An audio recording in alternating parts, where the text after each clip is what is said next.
ডিম যা সাদা কিংবা গোলাপি আভার হলেও এবার কুড়িগ্রামের নাগেশ্বরীতে দেখা গেল ভিন্ন চিত্র। পোষা দেশি হাঁস পাচ্ছে কালো রঙের ডিম। নাগেশ্বরীর কেদার ইউনিয়নের সুবলপাড় পশ্চিম বিষ্ণুপুর এলাকার মাসুম মিয়া ও শিউলি দম্পতি পুষছেন ৬টি দেশি হাঁস। গেল ৯ ডিসেম্বর হাঁসের খোয়ারে একটি কালো ডিম আবিষ্কার করেন তারা। প্রথমটি সাপের ডিম ভেবে ভেঙে ফেললেও পরে আরও ৩টি কালো ডিম পাওয়া যায় সেখানে।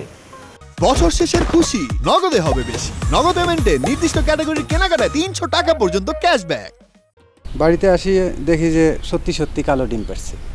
তো পরে আবার আমার ছেলের কাছ থেকে শুনলাম যে ও প্রথম ডিমটি নাকি ফালাই দিছে, মনে করছে সাপের ডিম। মানে টোটালে হাঁস 4টি ডিম পারছে এ পর্যন্ত কালো ডিম। প্রথম দিনকার হাঁসের ডিম সাপের ডিম ভেবে ফেলে দিছে, পরের দিনটা পা দিয়ে লাথি দিয়ে সরায় রাখছে, তার পরের দিনটা দেখছে কালো, পরে ওইটা আর এটা নিয়ে আমার কাছে নিয়ে আসছে যে মা দেখো হাঁস কালো ডিম পারছে।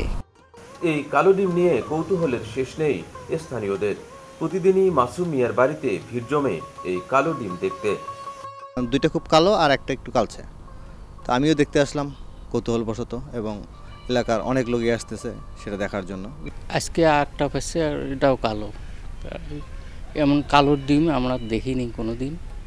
উপজেলার প্রাণী সম্পদ অধিদপ্তর বলছে জেনেটিক্যালি ডিমের রং কালো হতে পারে, এতে ডিমের পুষ্টিগুণ ঠিক থাকে। কোনো একটা জায়গায় যখন ডিম পাচ্ছে তার ইউটেরাস যে আছে ওখানে ডিমের শেলের কালার ওখানে ডিপেন্ড করে, হয়তো ওখানে কোনো অ্যাবনর্মালিটিস ক্রিয়েট হয়েছে, এই জন্য ডিমের কালারটা এই ব্ল্যাক হয়েছে। পুষ্টিগুণের কোনো তফাৎ ঘটবে না, এটা শুধু শেল কালার, মানে ওইটার আবরণটা কি এইটাই, কিন্তু ভিতরের পুষ্টিগুণ সব ঠিকই থাকবে। শুধু জেনেটিক্যালি নয়, পরিবেশগত কারণেও ডিমে এই স্বাভাবিক রং হতে পারে বলে জানান প্রাণী সম্পদ অধিদপ্তরের এই কর্মকর্তা। গোলাম মোহাম্মদ সিরাজ, চ্যানেল 24, কুড়িগ্রাম।